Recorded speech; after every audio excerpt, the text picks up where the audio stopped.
মোৰ আজি প্ৰথম নিৰ্বাচনী সভা আৰু এই আঙাৰকাটা অঞ্চলত ৰাইজৰ যিটো বিপুল উৎসাহ, এই উৎসাহত মই নিশ্চিত এইবাৰ বিজিত গৌড়া নাৰ্জাৰীয়ে অকল জয়লাভ হয় নহয়, ৰেকৰ্ড ভোটত জয়লাভ হ'ব। চাৰিওফালে ভাৰতীয় জনতা পাৰ্টিৰ পৰিৱেশ। পদুম ফুলৰ চিনত ভোট দিবৰ কাৰণে বিটিয়াৰবাসী আজি উৎসাহিত হৈ আছে।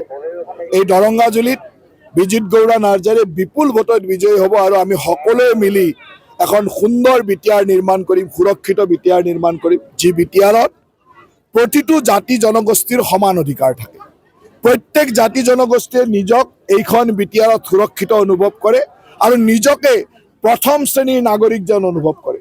সেই কাম কৰাতে আমাৰ ভাৰতীয় জনতা পাৰ্টিৰ দায়িত্ব আৰু সেই দায়িত্ব পালন কৰিবৰ কাৰণে আজি প্ৰথম নিৰ্বাচনী সভা বিটিয়াৰ দৰংগাজুলিৰ প্ৰথমখন নিৰ্বাচনী সভা মই আঙাৰকাটা অঞ্চলত কৰিলোঁ আৰু মই এই অঞ্চলত যিটো উৎসাহ দেখিলোঁ, এই উৎসাহৰ পৰা মই নিশ্চিত যে দৰংগাজুলিয়ে নহয়, সমগ্ৰ বিটিয়াৰতে আমি বিপুল ভোটত বিজয়ী হ'ম। জন্মদিন পালিব, তেওঁৰ আনন্দ প্ৰকাশ কৰিব।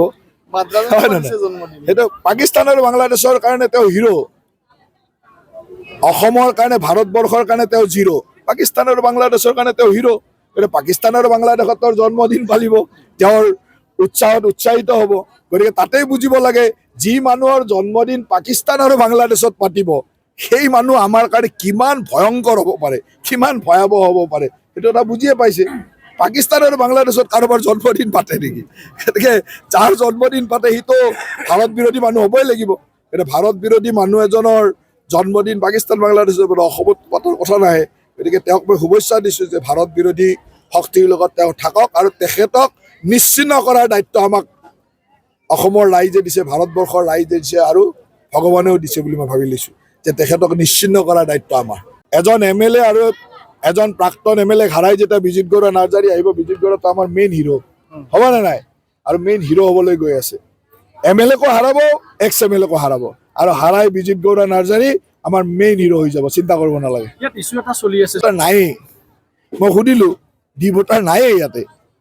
গোটেই আঙাৰকাটা অঞ্চলটোত হাৰ্ডলি 2-5জন ডি ভোটাৰ ওলাব আৰু বাকী ডি ভোটাৰে নাই। এইটো ইছ্যু কৰিবলগা কি আছে? কেৱল যোৱা 5 বছৰে যিসকল মানুহে কোনো এই মানুহসকলৰ কাৰণে একো কাম নকৰিলে, এতিয়া ইলেকশ্যনৰ আগত এই ডি ভোটাৰৰ কথা কয়, মাটিৰ কথা কয়, এটা ইছ্যু বনাব চেষ্টা কৰিছে। কিন্তু ৰাইজেতো বুজি পায়, ডি ভোটাৰ থাকিলে ডি ভোটাৰৰ ইছ্যু হ'ব। ইয়াত ডি ভোটাৰে নাই, এটা ইছ্যু ক'ৰ পৰা আহিলে?